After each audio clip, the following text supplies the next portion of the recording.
Alors bonsoir à tous et à toutes et bienvenue dans cette nouvelle vidéo, cette nouvelle histoire. J'espère que vous allez bien. Aujourd'hui nous allons lire le tome numéro 44 qui est Abominable bonhomme de neige. C'est assez cool les tronches des bonhommes. Je vous remercie pour les retours que vous faites sur certaines vidéos quand je vous pose des questions sur comment je devrais continuer à lire certaines vidéos, la qualité, le son, tout ça. Donc je suis assez satisfait. Bon, il n'y a pas beaucoup de retours, mais les peu qu'il y a sont à prendre en compte, donc je suis plutôt content. J'ai oublié... Ah non, j'ai de quoi boire, donc ça va, la lecture se fera tout seul.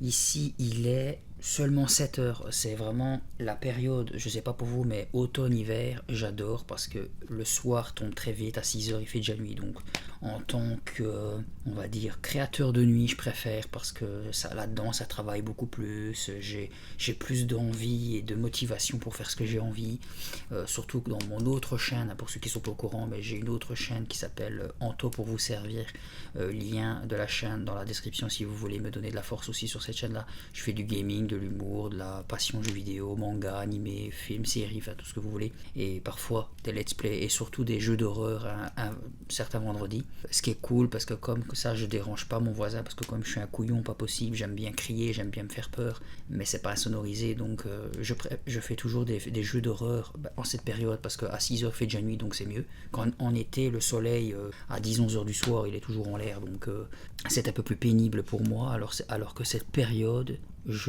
franchement je préfère. Oui, il fait plus froid, mais bon, c'est toujours plus facile d'essayer de se réchauffer que d'essayer de se rafraîchir quand il fait 30 degrés, si pas plus. Enfin voilà, cessons de parler de la pluie et du beau temps. Alors les deux dernières la dernière lecture qui s'est faite en 2 vidéos vous a bien plu dans le sens que j'avais filmé au moins 1 heure. Je ne sais pas, je ne vous promets pas à chaque fois de réitérer l'exploit, parce que ça dépend toujours de ma fatigue, la caméra, si tout se passe bien, si voilà, si je suis assez motivé surtout. Avant justement, là aussi je faisais des vidéos à partir de 21h, 22h, donc la fatigue déjà du soir se faisait ressentir. Il faut dire aussi que quand, je sais pas si vous avez déjà essayé, mais lire à haute voix, je trouve que c'est peut-être plus efficace qu'un somnifère. Si vous êtes dans un lit et que vous voulez raconter une histoire à quelqu'un ou même à vous-même, lisez à voix haute. Ça fait travailler on va dire l'oreille et fatigue le cerveau. Donc c'est ce qui m'arrive à chaque fois. Ici je suis en forme. À force de lire, je vais commencer à partir. Donc voilà. Je ne sais pas combien de temps cette vidéo va durer. Mais au moins il est que 7 heures, donc je pense que ça pourrait le faire. Bon, comme d'habitude, installez-vous confortablement pour Abominable bonhomme de neige. Je vous souhaite une bonne écoute. Quand la neige tombe drue et que le jour s'éteint, attention, attention, mon enfant, l'homme des neiges vient, qui vous glace les sangs et vous mange tout cru. Pourquoi cette étrange chanson me revint-elle soudain en mémoire? Peut-être que parce que ma mère la fredonnait souvent quand j'étais petite. Il me sembla même entendre sa voix douce et mélodieuse, une voix qui ne m'avait pas bercé depuis très longtemps. Attention, attention, mon enfant, l'homme des neiges vient, qui vous glace les sangs et vous mange tout cru. Ces vers m'obsédaient encore tandis que tante Anna et moi sortions de la camionnette. Tu sembles émue, remarqua-t-elle en posant affectueusement une main sur mon épaule. À quoi rêvais-tu, ma chérie? Je réprimais un frisson. Pas à cause de son geste, mais à cause du vent glacial, de cette bise qui soufflait de la montagne. Je remontai le col de ma parka bleue et regardai le chalet où nous allions habiter. Son toit disparaissait sous un épais manteau de neige blanche.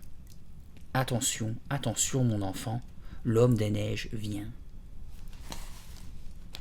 Il y avait un second couplet, mais je n'arrivais pas à m'en souvenir. Cette chansonnette faisait partie d'un recueil de poésie et de fables que maman avait l'habitude de me lire. Je ne l'avais pas feuilleté depuis des années. Pourvu que ce livre n'ait pas disparu dans le déménagement, pensai-je. C'est joli ici, n'est-ce pas? S'écria tante Anna, sa main toujours posée sur mon épaule. Bien que d'humeur grognon, je me forçai à sourire. Oui, c'est joli, murmurai-je. Les joues d'Anna, d'ordinaire pâles, avaient rougi sous l'effet du froid. Petite, très menue, ma tante est assez belle. Ses grands yeux noirs lui donnent un air mélancolique. Elle a environ 35 ans. Pourtant, je l'ai toujours connue avec des cheveux blancs, très longs. Elle les coiffe en une natte qui descend jusqu'au bas de son dos. Moi, je ne ressemble pas du tout à tante Anna. D'ailleurs, je ne sais pas à qui je ressemble. J'ai les yeux marrons et d'épais cheveux bouclés châtain foncé. Je suis très grande pour mes 11 ans et assez athlétique. Quand nous habitions à Chicago, j'étais la meilleure joueuse de mon équipe de basket. Je ne me souviens plus très bien du visage de ma mère, qui est morte quand j'avais 4 ans. Quant à mon père, je ne l'ai jamais connu parce qu'il est parti peu de temps après ma naissance. Enfin, c'est Anna qui le dit. Elle n'a gardé aucune photo de mes parents et n'évoque jamais leurs souvenirs. Elle reste ma seule famille. Je sais juste qu'elle et ma mère ont grandi dans un village semblable à celui où nous allions nous installer. Je suis d'une nature expansive et je parle beaucoup. Ma tante, au contraire, peut passer une journée entière sans prononcer un mot. Même si elle est adorable, j'ai souvent l'impression de vivre avec une muette. Je vais devoir trouver quelqu'un à qui parler, pensais-je tristement. Nous n'avions quitté Chicago que depuis la veille, mais mes amis me manquaient déjà. J'espère que je m'en ferai de nouveau ici, me dis-je, sans trop y croire. Le village de montagne où nous allions habiter s'appelait Sherpia, un nom qui ne ressemble à rien. En plus, ce n'était même pas une station de sport d'hiver. La région que nous avions traversée m'avait paru totalement déserte. Je levai les yeux vers les sommets dominant la vallée. La neige recouvrait tout le paysage. Les pics blancs se confondaient avec les nuages bas qui dissimulaient le soleil. Les chalets bordant la route principale semblaient irréels, comme des jouets posés sur un tapis de coton. J'eus l'impression de me trouver en plein conte de fées. Mais ce n'en était pas un. C'était la réalité. Ma triste réalité. Pourquoi avions-nous quitté Chicago pour aller nous enterrer dans ce trou perdu du Nord? Comme seule réponse à ma question, tante Anna avait dit « Le moment est venu de partir ». Le regard qu'elle m'avait lancé ne m'avait pas encouragé à insister. J'avais eu une impression bizarre. Je l'aidai à sortir nos bagages de la camionnette. Ma tante déblaya du pied la neige accumulée devant l'entrée et essaya d'ouvrir la porte. « L'humidité a fait travailler le bois », grommela-t-elle. Elle pesa de tout son poids sur le battant qui finit par céder sous ses violents coups d'épaule. Anna a beau être mince, elle fait parfois preuve d'une force étonnante. J'allais rentrer les bagages quand mon attention fut attirée par une tache rouge qui s'agitait au bout de la rue. Je ne l'avais pas remarqué en arrivant. Curieuse, je fis quelques pas. Je sursautai. C'était un bonhomme de neige. Il avait la joue droite entaillée par une profonde balafre. Et il était vivant. Je plissai les yeux pour mieux observer le bonhomme de neige. Non, il n'avait pas bougé. C'était son écharpe rouge que j'avais vue flotter au gré du vent. Intrigué, j'avançai encore un peu. Il avait vraiment l'air inquiétant. Des branches plantées dans son flanc figuraient les bras. L'une était horizontale et l'autre dressée, comme s'il saluait quelqu'un. Chacun des bras se terminait par 3 brindilles qui imitaient les doigts. 2 pierres noires représentaient les yeux et une carotte ratatinée par le froid faisait office de nez. La bouche, constituée de 2 rangées de cailloux, descendait sur les côtés et lui donnait une expression menaçante. « Qui a voulu le rendre aussi effrayant ?» me demandai-je, fasciné par cette profonde balafre rouge. « Bizarre, bizarre, murmurai-je. Bizarre est un mot que j'emploie souvent, mais que pouvais-je dire d'autre face à un bonhomme de neige grimaçant avec une cicatrice aussi laide? « Jane, viens m'aider !» L'appel de ma tante me fit sursauter et je me dépêchai de regagner le chalet. Il nous fallut une bonne heure pour décharger la camionnette. Quand le dernier carton fut déposé à l'intérieur, tante Anna alluma le chauffage et prépara un chocolat chaud sur la vieille gazinière de la cuisine. « C'est intime ici, tu ne trouves pas ?» dit-elle avec un large sourire. Ses yeux noirs me fixaient comme si elle guettait la moindre de mes réactions. « Au moins, il fait plus chaud qu'à l'extérieur, » reprit-elle en voyant que je ne répondais pas. Elle referma ses longs doigts autour de la tasse. Ses joues et son nez étaient encore rouges. Je me contentais de hocher la tête. J'aurais aimé me montrer plus enthousiaste, mais je n'y parvenais pas. Je n'arrêtais pas de penser aux amis que j'avais quittés, tous des fanatiques de basket. « Ils vont peut-être jouer ce soir ?» me dis-je tristement. Je n'aurai sans doute pas l'occasion de m'entraîner ici. Même si Sherpia possède un terrain, il n'y aura sûrement pas assez de monde pour former des équipes. « Il fera encore plus chaud là-haut » intervint ma tante, coupant court à mes réflexions. Elle désignait le plafond. Le chalet ne comptant qu'une seule chambre, nous étions convenus d'aménager la mienne dans le grenier. « Je vais voir à quoi ça ressemble, » dis-je en me levant. Une fois dans le salon, je remarquai que seule l'échelle métallique posée contre le mur donnait accès au grenier. Je l'escaladai et poussai la trappe. C'était intime, en effet. Anna avait trouvé le mot juste. À vue d'œil, la pièce faisait à peine 1,80 m de haut. Sur le mur du fond, une fenêtre ronde laissait passer un faisceau de lumière blafarde. Je m'en approchai et regardai au dehors. De la neige s'amoncelait sur le bas de la vitre. J'aperçus la route ainsi qu'une rangée de petits chalets alignés sur le flanc de la montagne. Mais il n'y avait personne. Pas un seul être vivant. Les gens passent sûrement leurs vacances en Floride, au soleil, pensai-je amèrement. Anna avait profité des congés de la fin février pour déménager et l'école de Sherpia était fermée. J'aimerais bien savoir combien d'élèves il y a dans ma classe. 3 4 Si ça se trouve, je serais peut-être toute seule. Je secouai la tête et me reprochai mon pessimisme. Allons, Jane, Sherpia est un charmant petit village, et tu t'y feras plein d'amis. Et puis, tu vas décorer cette chambre avec tes affiches. Ça la rendra plus gaie. Je retournai dans le salon et retrouvai ma tante. « Je peux t'aider à déballer les affaires si tu veux, » proposai-je. D'un geste, elle repoussa sa longue natte derrière son épaule. « Non, c'est gentil. Je vais d'abord m'occuper de la cuisine. Va donc te promener. Explore ton nouveau territoire. » Je ne me fis pas prier et me retrouvai bientôt dehors, emmitouflé dans ma parka. Le soleil qui venait de percer à travers les nuages faisait scintiller la neige. Je dus attendre quelques secondes pour que mes yeux s'habituent à cette intense luminosité. Un quart d'heure plus tard, j'avais fait le tour du centre de Sherpia.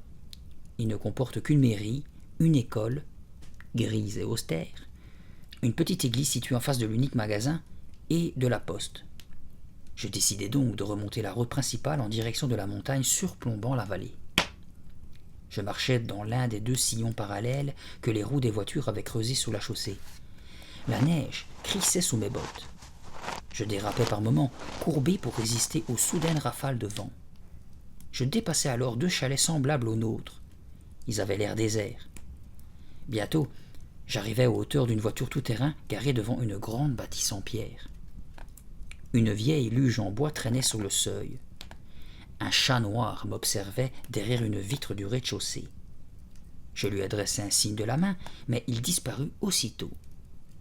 Quel accueil!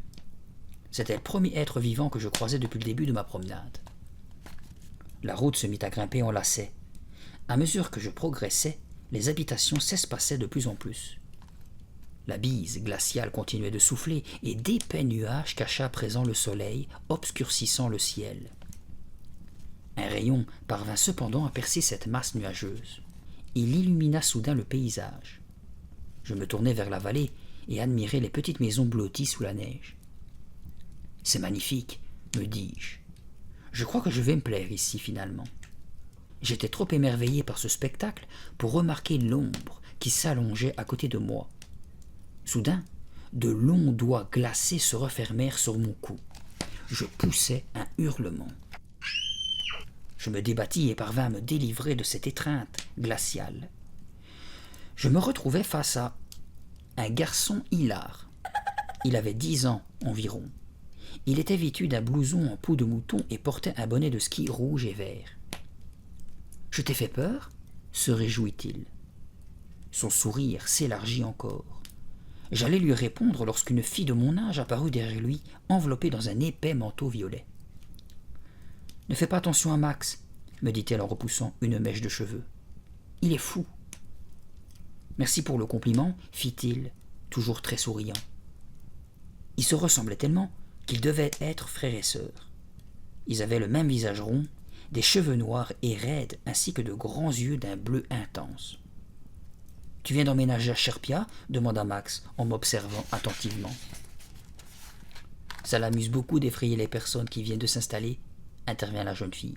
« Tu ne trouves pas que mon petit frère est drôle ?»« La chasse aux frissons, c'est un des meilleurs passe-temps à Sherpia, » affirma-t-il. « Sérieusement ?» Quelle réflexion bizarre, pensai-je. Le moment des présentations était venu. Mes deux nouveaux amis s'appelaient Suzy et Max Browning. « On habite là, » dit Max en désignant la grande bâtisse devant laquelle était garée la voiture tout-terrain. « Et toi ?»« À l'autre bout du village. » Je m'apprêtais à les interroger sur les loisirs à Sherpia, mais ils s'étaient déjà éloignés. Les voilà qui fabriquaient maintenant un bonhomme de neige. L'un de ses bras était levé, l'autre à l'horizontale. Une écharpe rouge était nouée autour de son cou, et une profonde balafre zébrait sa joue droite. « Ce bonhomme de neige » bafouillai-je, étonné. « Il est le même devant chez moi. » Max évita mon regard et Suzy rougit légèrement. « Ah bon ?» dit-elle. « Pourquoi sont-ils identiques? Et pourquoi cette cicatrice sous la joue ?» Visiblement gênés, ils ne me répondirent pas tout de suite. Finalement, Suzy haussa les épaules. « Pour rien, c'est amusant, c'est tout. » Son embarras prouvait qu'elle mentait. « Pour quelle raison ?»« Où allais-tu » demanda Max. Il ajusta à présent l'écharpe rouge du bonhomme. « Je faisais un petit tour pour découvrir les lieux. Vous voulez m'accompagner? Je comptais monter au sommet de cette montagne. » Max sursauta, comme si j'avais proposé une expédition en enfer. Son visage se déforma sous l'effet de la peur. « Tu ne peux pas !» s'exclama Suzy, tout aussi effrayée. « Il ne faut pas y aller !»« Pardon ?» fis-je, agacé. « Et pourquoi ça ?» Max et Suzy avaient déjà repris leur assurance. La jeune fille remit de l'ordre dans ses cheveux que le vent avait ébouriffés, tandis que Max s'affairait toujours autour de l'écharpe rouge. « Parce que la mairie a fait barrer la route pour commencer des travaux, » finit par expliquer Max. « Ha ha, tu penses vraiment qu'elle va avaler un mensonge pareil ?» ricana sa sœur. « Vous devez me dire la vérité, » protestai-je. « Eh bien, » hésita Suzy. « En fait, tout le monde est vide d'y aller. » De nouveau embarrassée, elle fit un clin d'œil à Max, espérant sans doute qu'il prendrait le relais. Mais son frère resta muet. « C'est une coutume à Sherpia, » poursuivit Suzy, le regard fouillant. « Personne n'y va, c'est tout. »« Parce qu'il fait moins 20 degrés, » intervint enfin Max, d'un ton peu convaincant. « Essaye de tenir le coup avec une température pareille. » Il me racontait des histoires, c'était évident. Je voyais bien qu'ils étaient nerveux et inquiets. D'ailleurs, Suzy changea de conversation. « Tu habitais où avant ?» me demanda-t-elle, les mains enfouies dans les poches de son manteau. « Je vivais dans un appartement, à Chicago, » répondis-je. « Et tes parents ont voulu s'installer à Sherpia ?» s'étonna Max. Sa question me rendit triste. « Je suis orpheline, » expliquai-je. « C'est ma tante Anna qui s'occupe de moi, et elle est décidée d'emménager ici. »« Nous, on n'a jamais déménagé, » affirma Max. « On vit ici depuis toujours. »« C'est très agréable, » ajouta Suzy.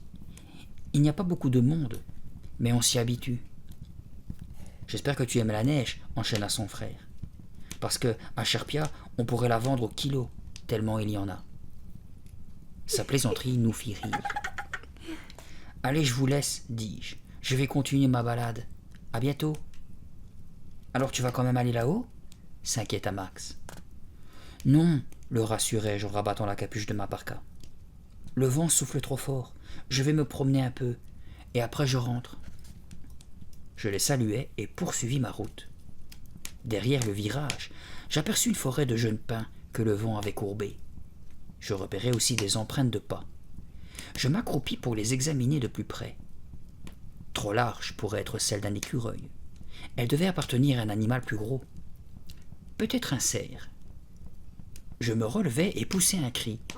Devant moi se dressait un bonhomme de neige en tout point identique aux autres. Le nez, l'air menaçant, l'écharpe s'agitant dans le vent. Et la cicatrice. Les branches qui lui servaient de bras bougèrent comme s'il voulait me dire bonjour. Sentant une présence derrière moi, je fis brusquement volte-face et en découvris encore un. Il se trouvait devant un chalet de l'autre côté de la route. « Ils sont tous jumeaux, ma parole !» chuchotai-je, de plus en plus intrigué. C'est peut-être une coutume du pays. Pourquoi Suzy et Max ne m'en ont-ils pas parlé? Un frisson me parcourut le dos. Je reculai et jetai un coup d'œil en direction du sommet de la montagne. Mais la forêt de pins m'en cachait la vue. Pourquoi cet endroit faisait-il tellement peur à Suzy et à Max? La fin de l'après-midi approchait et la nuit n'allait pas tarder à tomber. Il aurait été plus prudent que je rentre à la maison. Cependant, la curiosité l'emporta. J'y vais, décidai-je, résolu. Une fourgonnette garée devant une autre maison était recouverte d'une impressionnante couche de neige. On aurait dit qu'elle n'avait pas roulé depuis des semaines. Je continuai à monter et dépassai les dernières habitations de Sherpia. Le sol était plus mou et mes bottes s'y enfonçaient comme dans du beurre. Le paysage était magnifique. De gros rochers sortaient de la neige. Des bosquets de pins verts et des arbustes parsemaient la pente. J'avais l'impression de me trouver sur une planète inconnue. La route devint plus raide et plus sinueuse. Malgré mes gants, j'avais les mains gelées. Je les frottais l'une contre l'autre. Mon nez était aussi engourdi par le froid. Soudain, une cabane en rondin apparut devant mes yeux. Qui pouvait bien vivre ici, loin du village? J'empruntai un petit chemin et m'approchai pour en savoir plus. La maisonnette était construite dans une clairière entourée de sapins. Il n'y avait ni voiture, ni traîneau, ni trace de pas. L'endroit était complètement désert. Prudente, j'avançais sans faire de bruit. Mon cœur battait à tout rompre. J'essayais d'inspecter l'intérieur, mais les vitres étaient recouvertes de buée. « Il y a quelqu'un » appelai-je. Seule la bise vint rompre le silence inquiétant. Je frappai à la porte. Personne ne répondit. « Bizarre » murmurai-je. D'un geste décidé, je tournai la poignée, et la porte s'ouvrit. Ce n'était pas très poli de pénétrer comme ça chez quelqu'un, mais la tentation était trop forte. Le bois grinça et un souffle d'air tiède sortit de la cabane. « C'est habité » murmurai-je. Je choisis d'entrer. Il y faisait sombre et il n'y avait pas un bruit. Mes yeux mirent quelques instants à s'habituer au manque de lumière. « Il y a quelqu'un » répétai-je. Je fis un pas et distinguai une forme blanche, ou plutôt une masse de poils blancs, qui se précipita sur moi en grognant. La créature bondit. Je sentis son haleine chaude contre mon visage. 2 pattes énormes m'agrippèrent les épaules. Je voulus me débattre, mais tombai à la renverse. « Non » hurlai-je. Soudain, la bête cessa de grogner et recula. « Couchez » ordonna une voix grave et sévère. Retenant mon souffle, je restai immobile. L'animal qui se tenait devant moi était un loup. Un loup blanc. Sa respiration était saccadée, ses mâchoires grandes ouvertes laissaient apparaître une langue qui pendait presque jusqu'à terre. La bête gardait la tête baissée, comme si elle se préparait à attaquer de nouveau. Ses pupilles rondes d'un brun foncé me fixaient avec férocité. « Couchez » répéta la voix. « Ça suffit maintenant. » L'homme qui venait de parler se pencha vers moi et, m'attrapant par les poignets, m'aida à me relever. « Tu n'es pas blessé » demanda-t-il sèchement. Il me dévisageait curieusement. Ses yeux gris argent brillaient comme des billes d'acier. Mal à l'aise et honteuse, j'avais l'impression qu'il allait me dévorer. Mince, plutôt grand, l'inconnu portait un bleu de travail en jean. Ses longs cheveux poivre et sel étaient attachés et formaient une courte queue de cheval. Sa barbe fournie était entièrement blanche. « Mais, c'est un vrai loup » bredouillai-je. Il acquiesça, mécontent, me regardant toujours sans sourciller. « Il ne te fera pas de mal, il est très bien dressé. »« Vous êtes sûr que... » Je ne pus finir ma phrase. Ma bouche était trop sèche. « Tu nous as surpris, » dit-il en désignant une porte située dans le mur du fond. Nous nous reposions. « Je suis désolé, je ne savais pas que cette maison était occupée. Je pensais... »« Qui es-tu » m'interrompit-il. Il continuait à me fixer. Son visage était rouge de colère. « Je... Qui es-tu » répéta-t-il. Je me promenais. J'avais fait un effort incroyable pour parler. Mon cœur battait à toute vitesse. Le loup poussa un grognement. Il restait là, tête baissée, m'observant comme on guette une proie. Il n'attendait qu'un ordre pour me sauter dessus. « Pourquoi es-tu entré ?» demanda l'homme en s'avançant vers moi. Je frissonnais, pressentant un danger imminent. Il avait l'air si menaçant et furieux. Je voulais juste... Tu es complètement inconsciente. Tu as failli te faire dévorer. Mon loup est dressé pour attaquer les étrangers. Je suis désolé. Il fit un autre pas vers moi, ne me quittant pas du regard. Je sentis mon estomac se nouer. Que voulait-il me faire? En réalité, je n'avais aucune envie de le savoir. Je pris une profonde inspiration et me précipitai vers la porte. Aurais-je le temps de m'échapper? Heureusement, je parvins à sortir sans problème. J'entendis la porte de la cabane claquer derrière moi. Je tournai la tête et constatai avec horreur que l'homme se lançait à ma poursuite. « Où vas-tu » hurla-t-il. « Reste là !»« Sûrement pas. Je veux grimper là-haut, répliquai-je en désignant le sommet de la montagne. « Ne fais pas ça !» ordonna-t-il d'un ton autoritaire. « Tu ne dois pas y monter. »« Il est fou, quoi, pensai-je. De quel droit me donne-t-il des ordres? J'irai où je veux. Qu'il me laisse tranquille. » De gros flocons se mirent à tourbillonner dans l'air, emportés par le vent. Mais je n'avais qu'un seul but, foncer vers la route. Malheureusement, le barbu me suivait toujours. « Attention, bonhomme de neige !» lança-t-il. Je ne pus m'empêcher de m'arrêter pour lui demander des explications. « Qu'avez-vous dit ?» fis-je, hors d'haleine. La vieille comptine de maman me traversa de nouveau l'esprit. Quand la neige tombe drue et que le jour s'éteint, attention, attention, mon enfant, l'homme des neiges vient, qui vous glace les sangs et vous mange tout cru. Évidemment, je ne croyais pas à ces bêtises. J'avais même oublié cette chanson depuis très longtemps. Pourtant, c'était la deuxième fois de la journée qu'elle me revenait en mémoire. L'homme se tenait de l'autre côté de la route, tremblant de froid. Il n'avait pas mis de manteau. Sa tête et ses épaules se couvraient peu à peu de neige. « Qu'avez-vous dit ?» répétai-je. « Le bonhomme de neige habite dans une crevasse remplie de glace, » cria-t-il. « Un bonhomme de neige ? Quelle absurdité ! Cet individu était peut-être inquiétant, mais il était surtout complètement fou. Vivre avec son loup dans une cabane de trappeur avait sûrement dérangé son cerveau. « Je te répète qu'il ne faut pas aller là-haut, » insista-t-il. « Mais pourquoi ?» criai-je d'une voix suraiguë. « S'il te trouve, tu ne redescendras plus jamais. »« C'est sûr, il faut l'enfermer à l'asile, » me dis-je. « C'est pour éviter ça qu'il habite tout seul ici. » Il se faisait tard et je n'avais pas le temps d'écouter ses conseils délirants. Il fallait que je rentre au chalet pour retrouver tante Anna et la chaleur de notre nouvelle maison. Je lui fis un signe de la main, puis dévalai la pente raide en direction de Sherpia, glissant de temps à autre dans l'épaisse couche de neige. Les flocons glacés me fouettaient le visage et ma peau était en feu. Je me retournai et vis que l'homme au loup n'avait pas bougé. Il me suivait juste du regard. Ouf. Mais lorsque je parvins au premier virage, j'eus la peur de ma vie. J'entendis quelqu'un halter et marteler le sol tout près de moi. Je tournai la tête et aperçus le loup blanc. Il était en train de me rattraper.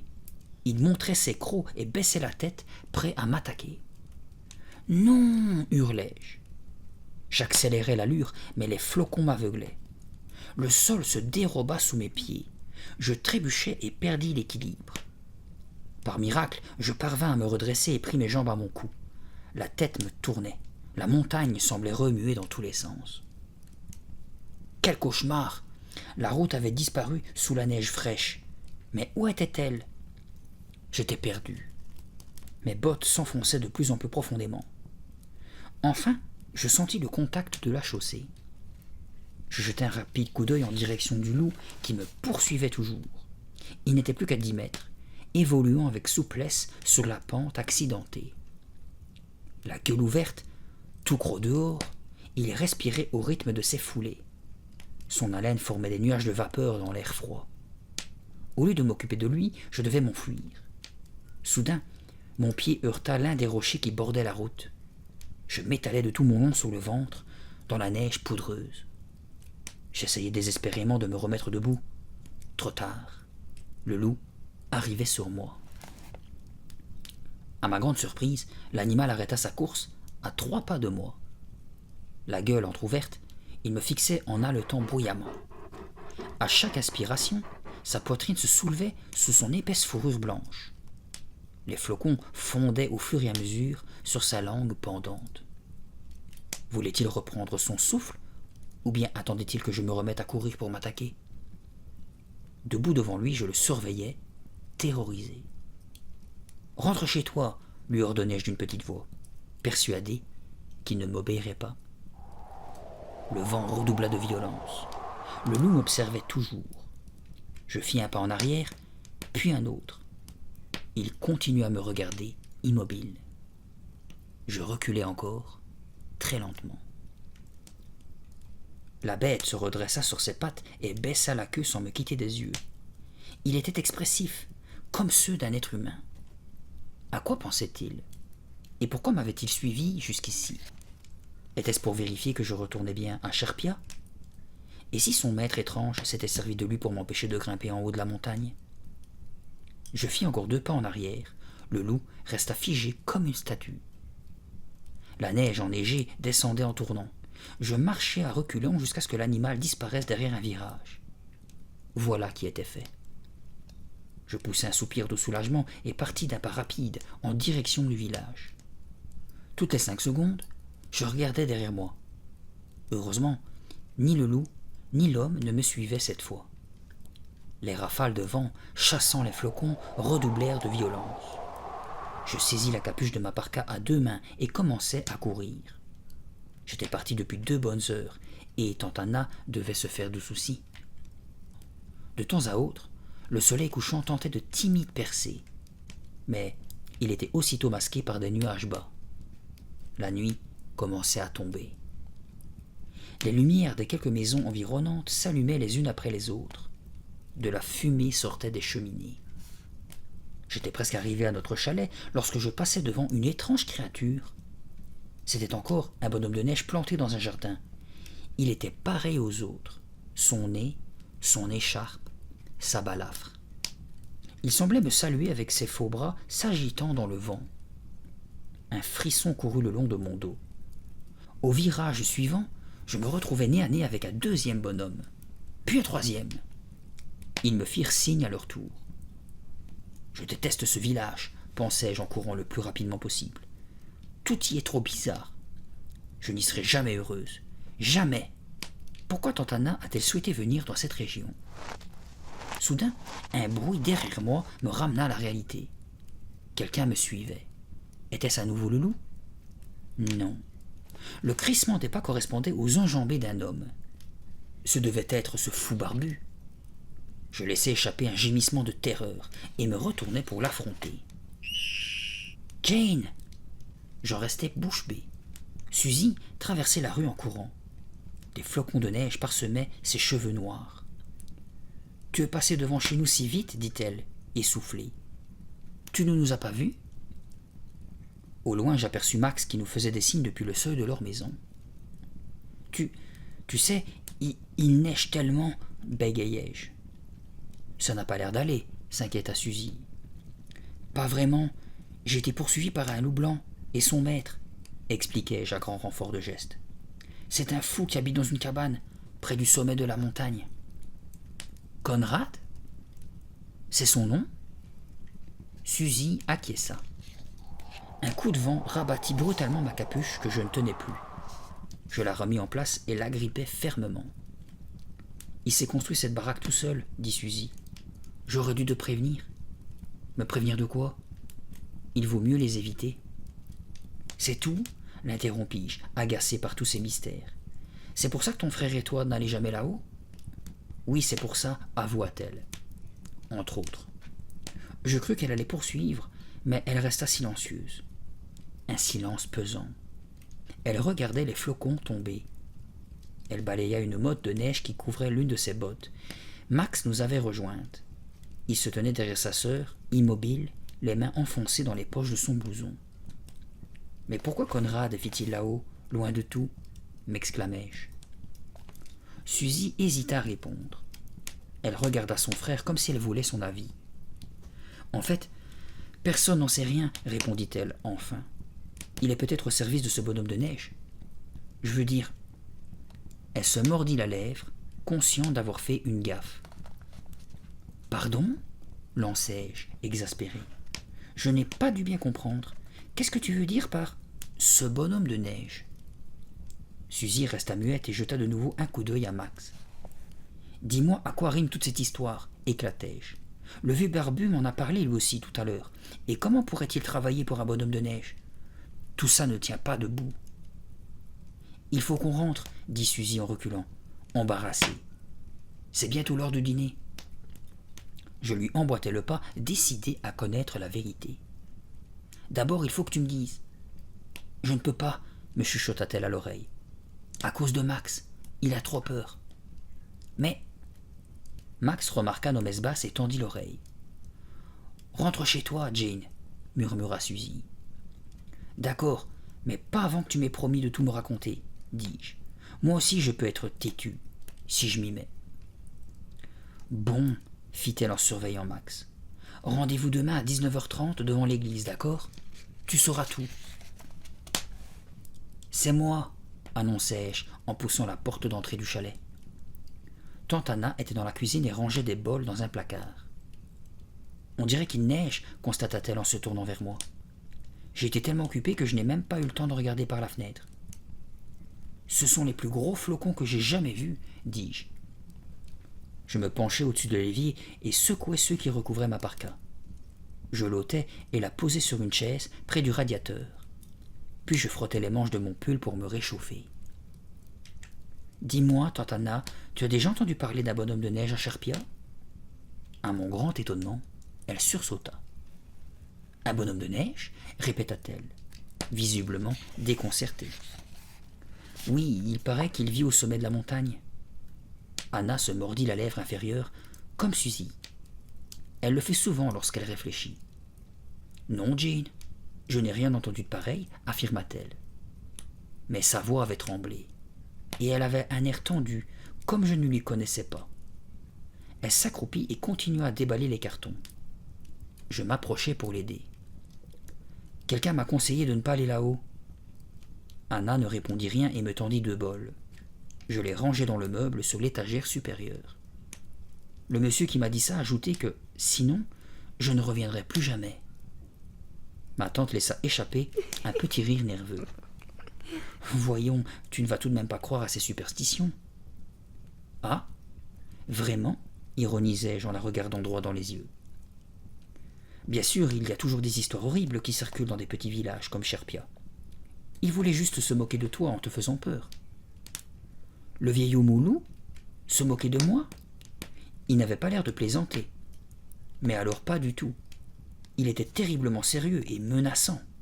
« Tante Anna, tu te souviens de la comptine du bonhomme de neige ?» Elle se releva soudain et s'étira en se tenant les reins. « Je suis resté trop longtemps debout. J'ai des courbatures. »« Une chanson, dis-tu » Si elle n'avait pas été fatiguée par le déménagement, j'aurais cru qu'elle fouillait la conversation. « Je m'en suis souvenu tout d'un coup cet après-midi, » expliquai-je, « quand nous sommes arrivés ici. Maman me la chantait très souvent quand j'étais toute petite. » Anna se mordit de nouveau la lèvre. « Ça ne me dit rien, » prétendit-elle, en me regardant de biais. « Je ne me souviens que du premier couplet. Tiens, je vais te le réciter. Quand la neige tombe rue et que le jour s'éteint, attention, attention, mon enfant, l'homme des neiges vient, qui vous glace les sangs et vous mange tout cru. » Quand j'eus terminé, je remarquai l'expression triste de ma tante. Ses yeux se remplirent de larmes, ses joues devinrent toutes pâles et son menton trembla. « Tante Anna, lui demandai-je, ça ne va pas ?»« Si, si, répondit-elle brutalement en me tournant le dos. Tout va bien. Je n'ai jamais entendu cette chanson. » Elle tripotait nerveusement sa longue natte blanche. « Tu en es sûr ?» insistai-je. « Évidemment !» cria-t-elle en faisant volte-face. « Aide-moi plutôt à finir de ranger pour que je puisse préparer le dîner. » Il y a quelque chose de louche là-dessous, pensai-je. Pourquoi s'est-elle énervée ? J'ai l'impression qu'elle ne me dit pas la vérité. Et pourtant, jusqu'à présent, Anna ne m'avait jamais menti. Oui, tout cela était vraiment bizarre. Cette nuit-là, à 23 heures, je ne dormais toujours pas. Trop dur, mon nouveau lit n'était pas du tout confortable. Et ce plafond bas m'angoissait un peu. J'avais enlevé la neige qui recouvrait la vitre de la fenêtre ronde et laissé le rideau ouvert. Dehors, les nuages s'étaient éparpillés. Une demi-lune apparut dans le ciel et une pâle lumière éclaira la chambre, projetant sur le mur les ombres dansantes des grands pins bordant la rue. Je frissonnais sous ma couette. Tout était tellement neuf pour moi, et surtout si surprenant. Je m'efforçais de me calmer et de penser à des sujets plus agréables. Je me revis à Chicago avec mes amis.